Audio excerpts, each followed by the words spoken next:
Welcome to Middle Age Can Be Your Best Age, the show designed to help make middle age your prime time of life by defying the notion that once you reach 40, 50, or even 60 years old, your crowning achievements are all behind you. Regardless of whether you're just approaching 40 or are firmly entrenched in your middle years, it's time to launch your very own personal journey toward a joyful and purpose-filled second half of life. Each week, host Roy Richards, an expert on midlife renewal and author of A Midlife Challenge, Wake Up, will discuss the challenges common to middle age and help guide you to a brighter tomorrow. Now, here's Roy. This week, we continue our discussion of happiness, but may I begin by asking you this question. If someone presented you with a proven method to create a happiness plan, a plan that could make you positive and joy-filled for the rest of your days, regardless of the immediate circumstances that you face, would you be willing to stick with it for at least the next 30 days? Well, I trust all of you answered yes, because what possibly could be more beneficial than a sunny outlook on life day in and day out, even on those days when everything doesn't go your way? And the good news, my guest today, award-winning coach and author Ted Larkins, is here to introduce us to his Get To principle and to a series of exercises that can help you develop your very own personal happiness plan. And here's Ted Larkins' bio. He's a 30-year veteran of the entertainment industry, having worked with celebrities you may have heard of, including Bon Jovi, Celine Dion, and Jack Nicklaus. He's an accomplished business executive and entrepreneur who co-developed an international licensing company based in Tokyo, Japan. He's author of Get to Be Happy, the Companion Guide. He just released this in November of 2018 as a follow-up to his award-winning title, Get to Be Happy, Stories and Secrets to Loving the SH*T out of life, the old S word. And he's presented his Get To principle all around the USA, most recently at UCLA and NYU. And hello, Ted Larkin, and a hearty welcome to Middle Age Can Be Your Best Age. Roy, it's great to be here. Thanks so much for that fine introduction. Well, let's start from the beginning. Please inform us, what is the Get To principle? So, Roy, we're born, and most people think that the first words we learn are, mama or dada. But I think the first words we learn are, I have to. And I tell you, it's just, we live in a society where we just go around saying, I have to. I have to do the dishes. I have to play with my kids. I have to go to work. And what happens is we get stuck in this negative viewpoint of life. It's like we're a victim to life. Yeah, and then we also use that as an excuse for not doing what we really want to do because I have to do something else. Exactly. It's so true. And what I learned, I had some experiences in life, Roy, and I realized that instead of saying I have to, if I simply said the words I get to, it shifted my whole viewpoint on life, and I became happier. And I developed the Get To principle, and as you said, my book, Get To Be Happy, and it's about shifting your viewpoint and going from the victim of, I have to play with my kids, to I get to. And as soon as you say I get to, you're filled with compassion for others that don't have what you have and great appreciation for what you do have. Yeah, and those are the two positive outcomes you talk about when you start using that Get To principle. When you think of, like you point out, when you think of all the people in the underdeveloped countries or elsewhere in the world or even in the slums of our cities or places where they just don't have the privileges that so many of us have, that we don't really think about that because we only think about our own deprivations all the time. Yes, exactly. And it's all relative, right? And so, look, I also want to be clear. I'm not saying you don't have to do these things. I mean, if you don't do the dishes, they pile up and stink. Or if you don't go to work, you don't get paid and you can't pay your bills. I get that. I'm not saying that. But what I am saying is that when you're doing the dishes, and I just use that as an example, and you can just say, I get to, and you're kind of grumbling doing it, all of a sudden you realize, look, 20,000 people will die of starvation on the planet today. Yeah. We can't, just have some compassion. It's not feeling sorry. Oh, it's just a moment of compassion. And then you say, I get to, again, and in that moment you have great appreciation. Wow, I just had a meal. And you lighten up, and you start having great gratitude for what you do in life. And you can apply it to playing with your kids or, anything that you do in life. It's really and that pretty especially is something that's fun if you have the right attitude toward it, or playing with your dog or whatever. Yes, your dog exactly. For a walk. Whatever. Yeah, exactly. Well, on your website, you referenced the 5 keys to happiness. What are these 5 keys? Well, the keys are really simple. First of all, you have to have a purpose in life. You have to wake up. You have to think, there's more to just, the gathering up of things and just doing life. You got to look for and say, wow, I'm doing this for something. The second key is this is part of the get to, is having compassion for others. Because with compassion and really feeling what others are going through, you start to feel a sense of joy in yourself. The next one is you feel gratitude for what you have. It's really a beautiful state of mind to be in, and people really need to look at having more gratitude. I think it's really one aspect that we kind of lose sight of. And then the other key is to realize that other people may or may not be happy. See, we spend a lot of time judging ourselves against others. We look, they're happy, poor me. Oh, they must be happy. Look, everybody has gone through struggles and challenges in life. And, when you see somebody, don't judge yourself against them. Just look at yourself and say, in this moment, do I have the capacity to just smile and be happy? Yeah, it's so true. When somebody insults us or does something that's offensive to us, so often it's because those people are suffering. It has nothing to do with us, but we always personalize it and say they're out to get us. Yeah, really. And most people are out just to do it, just to figure it out for themselves. Yeah. I mean, one of my things, Roy, is we're born and then we die, and in between we get to do this thing called life. And the whole point is just look, just do what you can to shift your attention or change your outlook just a little bit to head towards being happy. Yeah, and if you just do that, life itself is a miracle if we would just recognize that. It's so true. Can you imagine? I mean, we're looking out through these eyes that interpret this experience called life, and it's a miracle of of a human condition for sure. Well, you gave me 4. What's the 5th key to happiness? Oh, the 5th thing. One of the biggest things I think is we have this feeling or belief that if you're rich or if you get more things, you're going to be happy.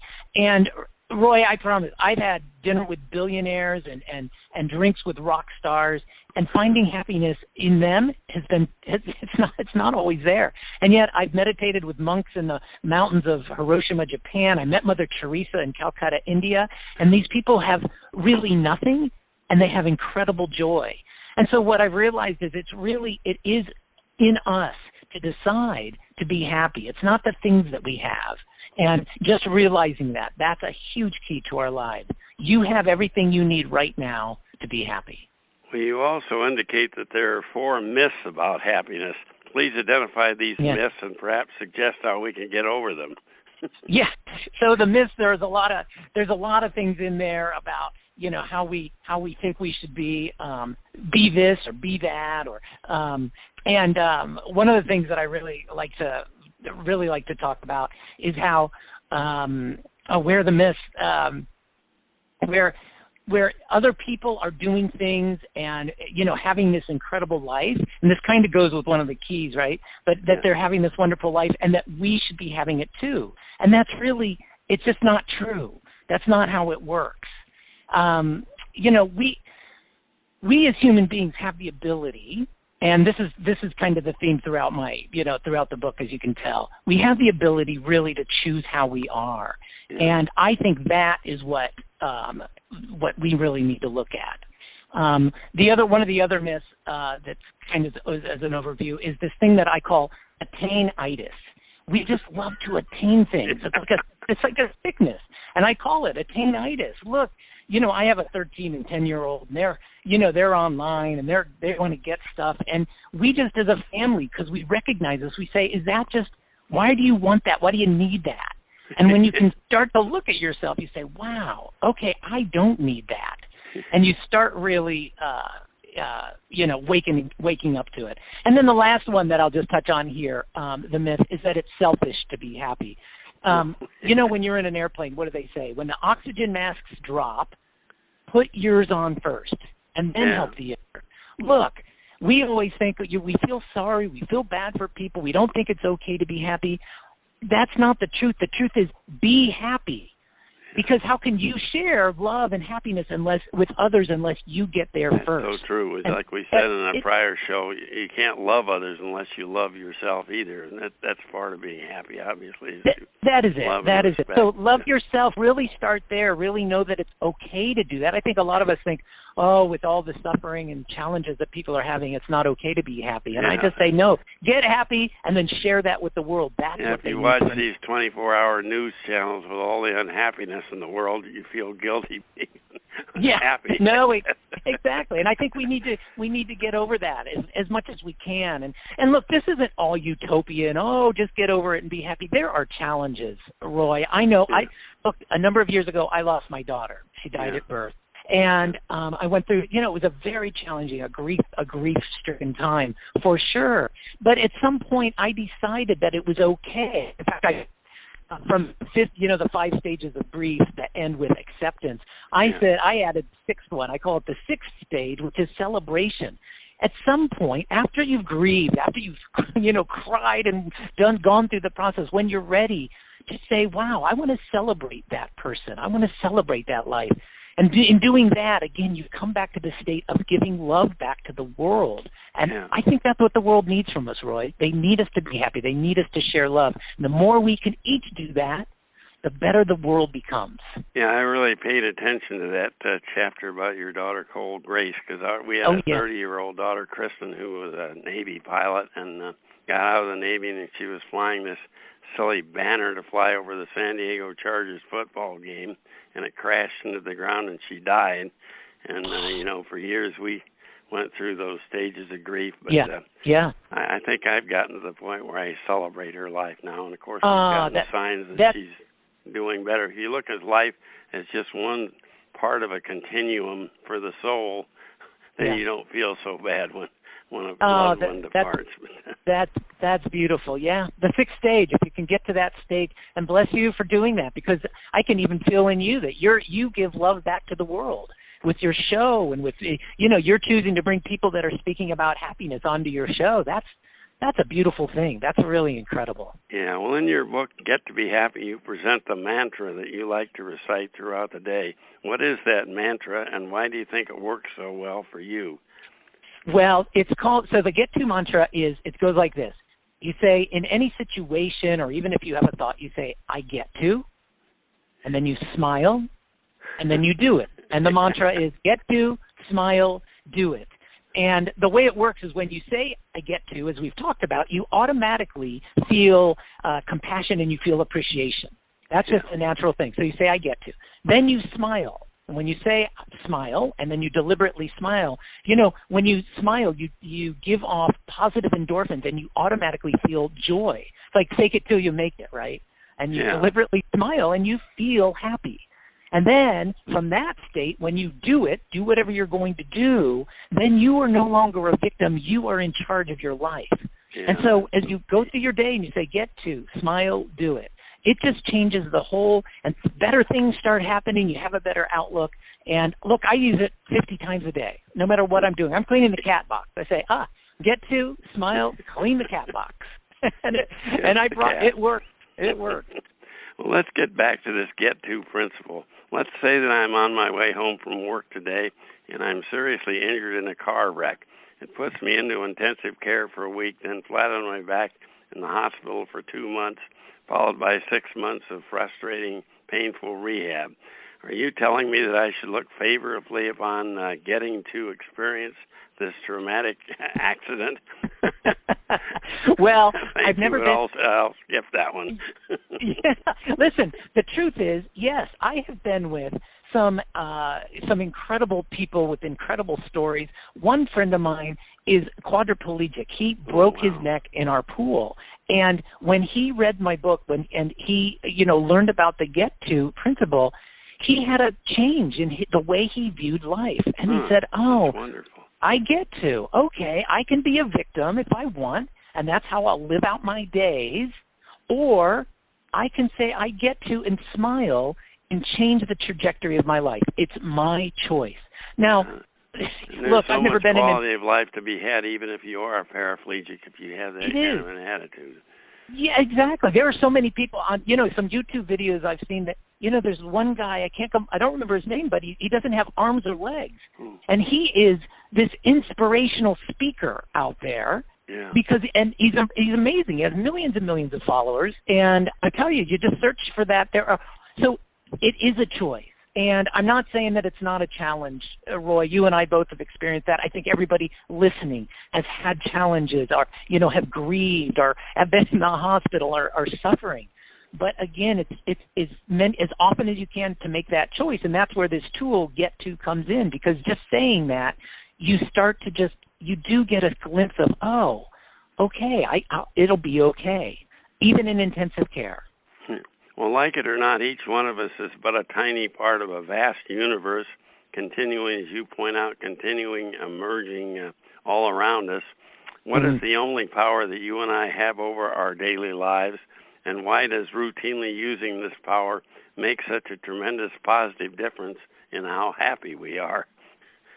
What is that one power we have? The one power we have is the choice to how we look at life. The Man's Search for Meaning by Viktor Frankl, who was in, the concentration camps, his book, and how he changed, and he lost everything and the suffering, but he came out and said it was his choice, his ability to decide was the determining factor in his happiness for the rest of his life, and I believe that is what it is. Yeah, well, that's wonderful. Well, as a final question, in your Get to Be Happy companion guide, you promise 36 practices that will change our lives and make us happy. Could you please describe maybe 2 or 3 of these practices, some that have worked especially well for you? I know we don't have time to go through all 36, but yeah. I tell you, one of the things that the biggest one I say is in the companion guide. The first practice is saying I get to. Practicing that throughout your day. And there's a chart in the book where every day that you've said I get to over and over, either 5, 10 times, you mark off, yes, I did it. And you do that for 30 days. Just get in that habit. It changes everything. My kids, we all do that. And then the other practice that I really enjoyed is as I look back on my life and some of the mean things that I did is in high school when I look back, and I thought, boy, saying I'm sorry to people is a huge, huge thing for ourselves and for the other person. So one of the practices is to reach back in time to somebody that you may have been even just a little bit mean to, and apologize and say, look, I'm sorry, I did that. It was wrong, and I get to apologize to you, and I hope that's okay. And I tell you, I did that to, I'm 56 years old. I did it to a guy in my band in high school back when I was 16, and I found him on Facebook, and I said, I'm really sorry. I was mean to you. And he wrote back this most incredible letter and said, thank you so much. It was beautiful and powerful. Highly recommended as a get-to practice. That's great. Well, let's talk briefly about your acclaimed 2017 book, Get to Be Happy, and the recently released companion guide. In the preface to your 2017 book, you proclaim that this book is going to change your life. If there were one positive message you would like readers to take away from the book, what would it be? Wow, there's a lot in there, and the biggest thing is really to make the choice to say I get to, really move from the victim and step in and really decide to be happy, and not just be happy, Roy. This is really about stepping out of the structure that we have, the everyday of complaining and moaning, which we all do, and I'm guilty of it too. But to suspend the way you have your dialogue in your mind, step out of that and say, I get to maybe be happy. And quit worrying so much about what you have to do for somebody else. You want to do it for somebody else, because that's the only way really to have long-term happiness is to reach out to others. It's so true. It's so true. Yeah, very, very, very. It's wonderful when you start thinking like this. And I just want to be clear. I'm not. Again, this isn't utopian. I have tough days. We all have tough days. But more and more that we can all change out and look at our lives from this outside perspective of get to can really do. I think it helps the world, and that's my message to people. Let's all get out there. Yeah, your new companion guide, should our listeners consider buying this book only if they presently own the original 2017 book, or can we use this one by itself? Yep, it's a standalone guide that you can certainly use, and then you can complement it with the Get to Be Happy book itself, which has the stories that kind of give it a little bit of color, I think. But it is a standalone. There's a lot of exercises right in that companion book, does. I guess, where you can write right in the book. And, That's exactly right. It's a great. If you do each of the chapters, you can go in order or go however you want and do the practices. But do the practices, a little bit each day. It really, the feedback I'm getting are people are just waking up and saying, wow, how I get to. This is cool, okay. And I'm experiencing almost miracles in their lives. Oh, that's wonderful. Where's the best place to go to buy Get to Be Happy in the brand new companion guide? Where do we go for that? Yeah, you can get both of them on Amazon, of course, Get to Be Happy, or at my website, tedlarkins.com. And on there, I also offer a free happiness coaching session. Yeah, that 30 sounded minutes. Great. You can go to my site, tedlarkins.com, and they're right there on that page. You can just click a button. It says sign up for your free coaching call, and I love to do that. I love to share the Get To principle with people, hear what they have going on, because it's my way of kind of giving back to the world. And if I do that in my little way, I know that it'll come back for me and everybody else. And even if they don't choose to go forward with the coaching, that free session is well worth the effort. It is. And I say, and I'm very clear, this isn't about me. Of course, some people decide to continue on because they want to get more coaching, but that's not the point. The point really is about me being able to share this message, because that's what the world needs. And if I can do that for 30 minutes with somebody who's struggling a little bit and wants to hear about it, that's plenty, and I love to do it. I recommend and welcome everybody. That's wonderful. In conclusion, how has the new year been going for you thus far? Are you feeling stressed out? Are you lacking inspiration? Are you prepared to find more joy more often in everyday living? Are you ready to make happiness a lifelong habit? Well, if you said yes to any of these questions, Ted Larkins, his Get to Be Happy books and his information-packed website are the great places to be. And like me, you'll be inspired by the up and down experiences that Ted has lived through, tough and more importantly, some of them have been tough, some of them have been great, and more importantly, with his Get To principles, he's conditioned himself to adopt. And why not do the same? What do you got to lose by not committing yourself to being happy? Yes, I love it. Just commit to being happy and just do it. And I think things really start. One of the things that I'll end with here is that when you start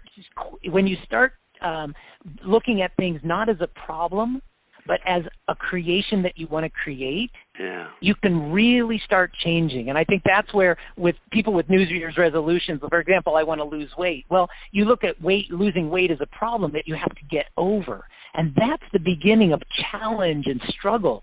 And then you get over it and you think, I've overcome the mountain. I've made my objective. And then so often people gain the weight all back again rather than changing their whole attitude toward life. And that's it. And the whole thing is to change. Being thin. The whole thing is to change to creating. What do you want to create? I want to create being healthy. Okay, that is your New Year's resolution. And when you have that, then the other things take care of themselves. Yeah. Well, I love it how Ted sums it up on his website. Happiness shouldn't be a goal. It should be a habit. And who can disagree with that? And thanks a million, Ted Larkins, for being with us here today, and continued success on the sale of your book and in your happiness coaching and in all that you do, because the message certainly is timely. Awesome. Roy, thank you so much for having me here. Really grateful to be able to speak with you. Boy, that Ted Larkins is one positive guy, isn't he? What a great example for all of us. And on our previous January 14th and January 28th programs, you may recall that I spelled out Commandments 1 through 6 of my 10 Commandments for Midlife Renewal. And to close today's program, as a follow-up to Ted, I will present Commandments 7 through 10. And here we go.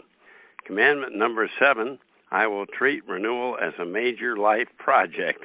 You know, there aren't any free lunches in this world, and to really transform or to accomplish anything, we have to work at it. And that doesn't mean it can't be fun while we're working at it. But this seventh commandment simply reminds us to consider midlife transformation as a fundamental life-altering project of highest priority, because nothing in life comes easy. And once committed, I trust you'll approach renewal with the same diligence and urgency you would give to any other destiny-changing event. In truth, what could be more important than happiness for the rest of your life? In fact, I suggest you make yourself these following 3 promises. Promise 1, midlife renewal is not a passing fancy. I hereby commit to dedicate whatever time and effort is required to accomplish complete and permanent positive transformation in my life. And promise 2, I will obtain advice and participation from my spouse and family, and then we will all work together to prepare a realistic financial contingency plan so that immediate monetary pressures will not distract me or keep me from really looking at the basic questions I need to address on how to become happy, earning a living while enjoying my life, lifestyle changes that we might need to make. You know, there's nothing more disruptive from real midlife transformation than to worry about paying the bills. So get that taken care of in advance. And promise number 3, I absolutely refuse to abandon essential renewal objectives just because of unanticipated challenges, obstacles, or disappointments. So you didn't get that ideal job you were looking to would transform your whole career, or the new business failed that you were attempting to start up, you couldn't get financing. Just don't give up. Keep searching for new ways to reach those objectives that you have in mind for your life. And this may sound foolish, but I recommend that you treat midlife renewal like you would any with the same urgency you bestowed on prior life-altering transitions like courtship and marriage. I know that sounds silly, but it's not. Birth of your first child, landing your first real job, or purchasing your first home, because no project on the horizon offers greater promise to favorably transform your life than middle-age renewal. And for the first time in years, you have the potential to experience truly delightful and purposeful, joyous daily living at peace with yourself and others. And that's about as good as it can come. Commandment number 8 says, I will renew both my body and my mind. And this renewal commandment reminds you that you need to review renewal both as a physical and mental process. This applies more to some than to others, of course.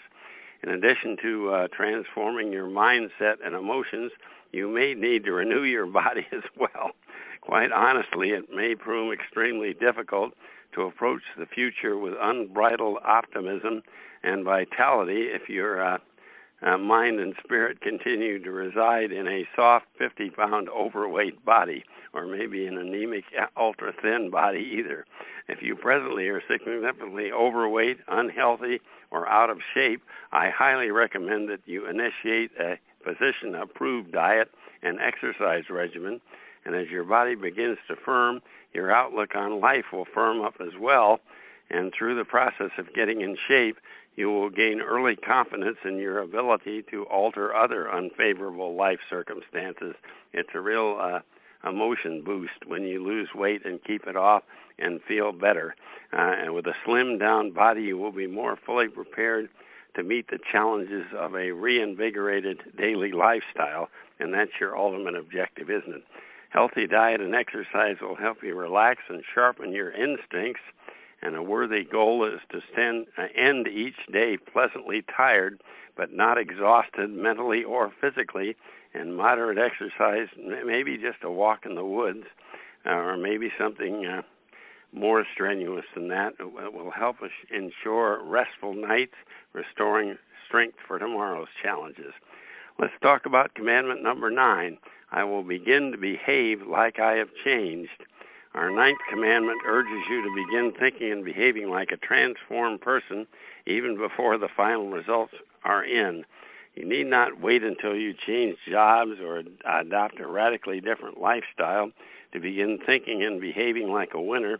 If you're looking for a job, think like someone who already has found one, or one who knows exactly what you're looking for and are confident that you can fulfill that position.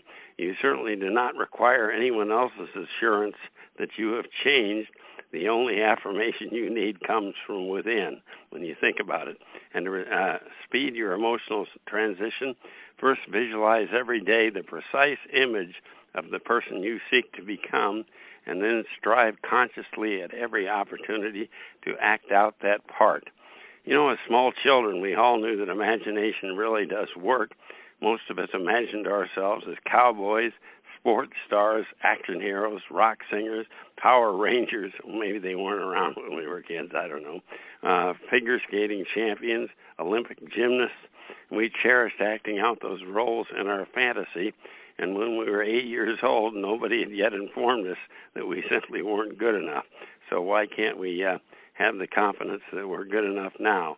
As commandment number 9, I ask you to reclaim that one small miracle of childhood, your capacity to imagine, act out, and behave, really believe in your dreams. And this 9th commandment simply encourages you to employ visualization to help speed transition from dream to reality. At this point, you may be unclear on the precise methods you will employ to accomplish your intended life outcomes, but nothing need stop you from immediately visualizing a favorable outcome, filling in the details as you go along mentally. In the absence at present of an immediate plan of attack should in no way discourage you from drawing vivid mind pictures of you thinking and behaving like a renewed winner, the person you're seeking to become. So long as you move beyond simple daydreaming to begin design and implementation of a realistic plan of action, and so long as you remain optimistic, slowly but surely you will become the person of your dreams, a renewed midlife individual. And the final commandment, number 10, I shall seek to expand my circles of cooperation. You know, our 10th and final commandment recommends that you advance your post-renewal life agenda through a series of ever-expanding networks of transitory and permanent circles of cooperation. The truth be told, no one really expands their life and improves their life by working solely alone. You can follow the commandments by viewing the attack of any challenge, large or small, as a cooperative venture, which really it needs to be. Now, you must never forget that cooperation requires give and take. Potential recruits to your circle must anticipate monetary and or psychic reward, or maybe something good happening to them, like getting their car out of the snow, a reward sufficient to entice them to enter and remain in partnership with you. And in seeking cooperation from others, you must demonstrate solid intentions in advance to uphold your end of the bargain. You know, if they help you get your car out of the snow, you stick around to help them. That makes sense, doesn't it? And for business ventures, you and fellow recruits will need to ensure a proper mix of unique capabilities and technical expertise. Established friendships and similarity of interest are highly beneficial, but they may prove insufficient unless accompanied by the necessary diversity of talents. And circles of cooperation may be formal or informal, constant or fluid, permanent or transitory. Effective alliances come together to accomplish mundane short-term tasks like pushing cars out of a snowdrift or removing weeds from a vacant lot in the neighborhood.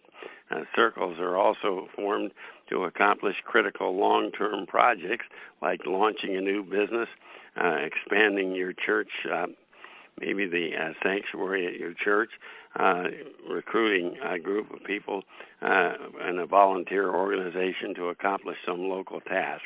And regardless of your ultimate lifelong objectives, my advice to you remains the same. Seek out cooperation from those around you and every opportunity for a mutual advantage. In concluding today's program, I urge you to cast off any lingering doubts, fears, or prior inhibitions, because this very day you are initiating the mid-course correction, which will lead ultimately to total peace of mind, joyful living, and a uniformly positive outlook on today and tomorrow. The new you, in other words.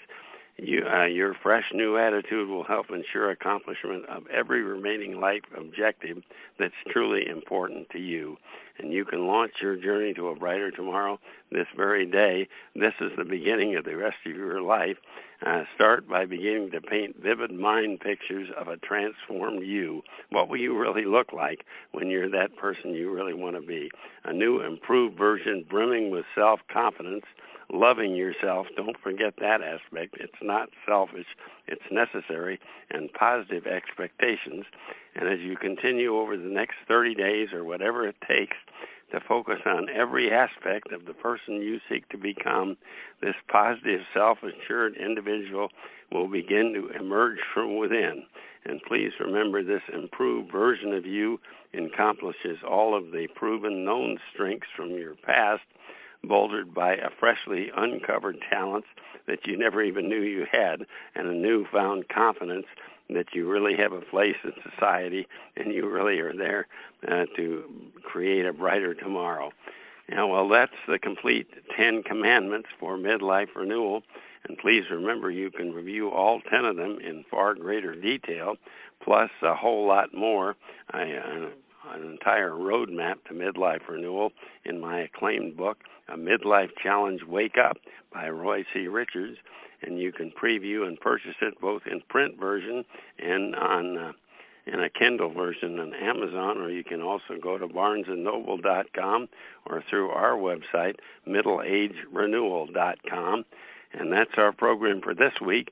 Tune in next week when my guest will suggest ways to find your true calling, your true vocation in life, something that will pay you to have a good time while you're serving others. And in the interim, don't forget, for so many reasons, middle age indeed can and should become your best age. Bye for now. You've been listening to Middle Age Can Be Your Best Age, hosted by Roy Richards, an expert on midlife renewal and author of both A Midlife Challenge, Wake Up, and Wake Up, Captain and Crew, Restart Your Engines. You can learn more about Roy and his Middle Age Renewal Training System by visiting his website, middleagerenewal.com.